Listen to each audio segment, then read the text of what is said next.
Who does the United States really owe its $35 trillion debt to? China, powerful bankers, secret institutions, or something far closer to home than most people realize? This single question unlocks the hidden engine of the global financial system, a machine so massive and complex that it quietly shapes wars, markets, inflation, and the future of every citizen on Earth.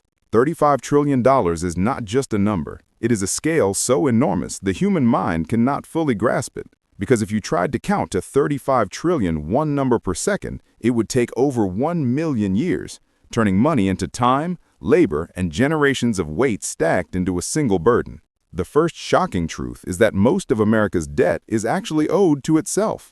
Because your taxes, your retirement contributions, and your future benefits are quietly lent back to the government through treasury bonds held by Social Security, Medicare, and federal pension funds, meaning the government borrows from its own people to keep the system alive.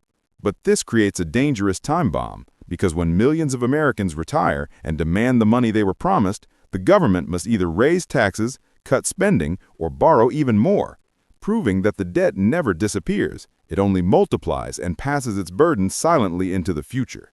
Banks, hedge funds, corporations, and everyday investors all lend money to the government by buying U.S. Treasury bonds, which are considered the safest investment on Earth because they are backed by the world's reserve currency, the U.S. dollar, and this trust forms the foundation of the global financial system.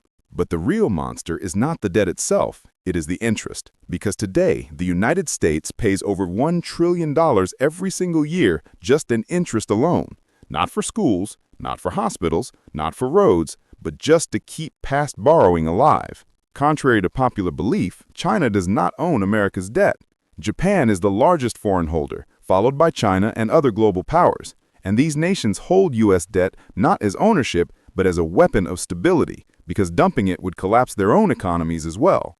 Then comes the most powerful force of all, the Federal Reserve, which, with a few digital keystrokes, creates new money out of nothing and buys government debt through quantitative easing, keeping markets alive while secretly inflating the money supply across the entire economy.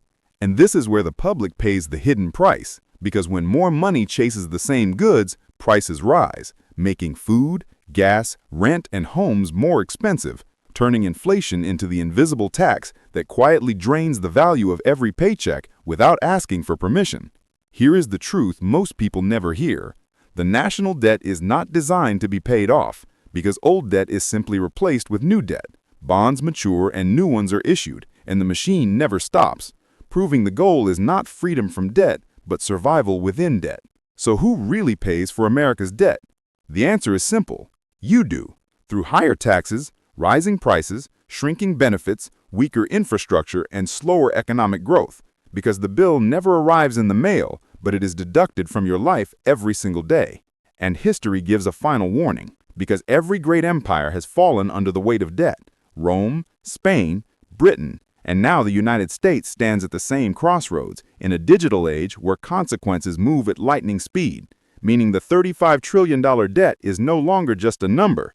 It is the backbone of the global system itself, and if it ever falls, the world will fall with it, leaving us only with one haunting question: not whether the debt will be paid, but how the future will pay for it.